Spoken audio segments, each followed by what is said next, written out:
Hi everyone, my name is Dara Alston and welcome to my bookish space. What is that? What is that?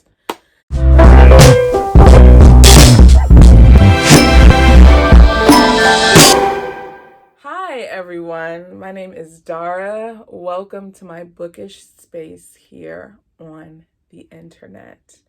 And so, with today's video, I'm going to talk to you about one of my favorite authors of all time. I call him my literary grandfather, and I refer to him as Papa Lewis. You've already seen it in the title. We are going to be talking about Clive Staples Lewis, also known as C.S. Lewis.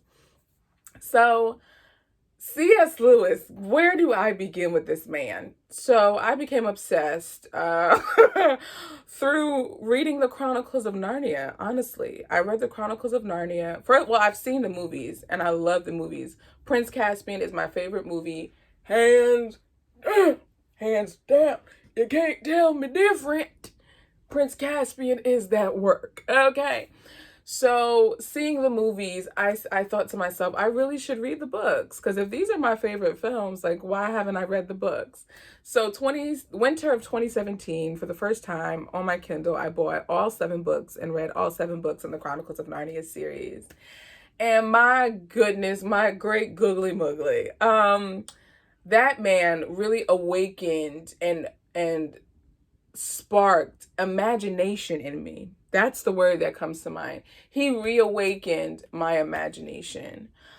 And with reading more of his books, his literary theory books, Of Other Worlds, The Reading Life, and I Want to Get Of Other Stories, and just his thoughts and his ideas when it comes to the imagination. Oh, this man blows my mind, and I realize I share his same sentiment in that adults, one of the things of like adults is that like sometimes we think anytime our imagination is used, it's seen as juvenile and kiddish or childish. And it's like, I would think more so that as an adult, like our imagination can go even further because we've been through more life experiences. But even still, I think with those life experiences comes more disappointments and failures and cynicism. And whew, C.S. Lewis really awake. And I also saw like God as creator. Like I really saw how God created our imagination and how important our imagination is to us as human beings. I love how C.S. Lewis's writes. I love how he writes. I love how his use of language, how he articulates himself.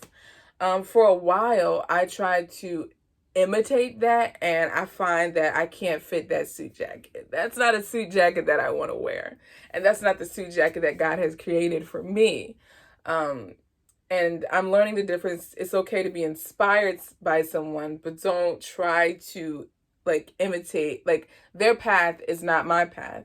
C.S. Lewis's path is not my path. I thought for a while I had to be an academic now, or I aspired to now be an academic. And like, yeah, I'm going to go into academia and turn it upside down and all this other stuff. And God's like, sis, like, that's what I purposed for Clive. You got something else going on that I need you to tap into. And for a while, I really tried to shun it, but it's like, no, I need to realize like who God made me to be. As much as I love with everything in me Clive Staples Lewis, like that is not my life. I am not to be him.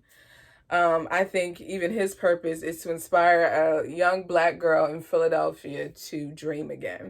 I think, why am I about to cry? Oh my gosh. But like, he really inspired me to dream again and to dream bigger. To not just stay in the world that I am, but to dream of other worlds, to dream of other places, other people outside of myself. So, man, Clive Staples Lewis, that man has a legacy.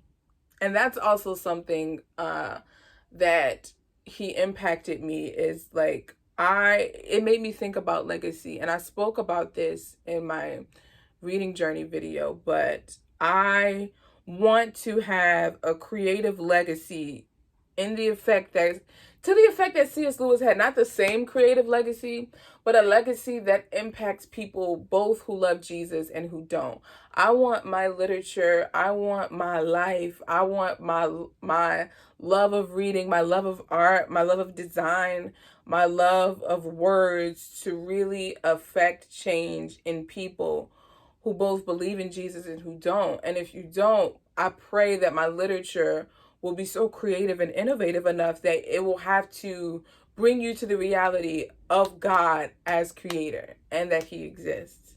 And I feel like that, and even C.S., like, he inspired me to want to be childlike in my faith, and that it's okay to be childlike. You're not being childish, but being childlike in the sense that you don't second guess. A child doesn't second guess their parents. They're not worried about if there's going to be food on the table. They're not worried about if there's going to be clothes on their back. They just know that their parents got them and their parents got their back. That's the type of faith I want to have in God. I want to have that faith where, yes, I'm an adult and I have responsibilities, but because God is my father, I don't have to second guess if he's going to provide for me. I don't have to second guess if he's going to put clothes on my back. I don't have to second guess that I'm going to have a bed to sleep in. It's because that God got me that I know that everything is going to be okay. And I can just be like, okay, whatever, you know? And things may be hard. Things may suck. Like, we don't get everything that we want because this life isn't about us anyway. But it's like, God, I want to leave a legacy so bad. Not so bad. Well, yeah. Like, I really want, I even wrote this down, like, was it epitaph? Epigraph? The thing on your tombstone? Or, like, it's my life manifesto of, like, if I be guilty of anything, let it be guilty that I was too childlike in my faith. And that's really what I want my life to be known for, that I had childlike faith. And I love how intelligent C.S. Lewis is. It's like a lot of Christians sometimes aren't known for our intellect. And I love that C.S. Lewis was known for his intellect as well as his literature. Because he was a smart man, okay? He was a smart man. So, yes. I feel like I just fangirled for like 10 minutes. But, yes, as you can see, C.S. Lewis had a tremendous impact on my life. And I greatly appreciate his work, his commitment. And even thank you for J.R.R. Tolkien for even talking with C.S. Lewis about Jesus. Like, amazing. Or even provoking him to begin his journey to accept Jesus in his life. But, because who knows, had not J.R.R. Tolkien talked to Lewis, we might not have the legacy of the man that, or the legend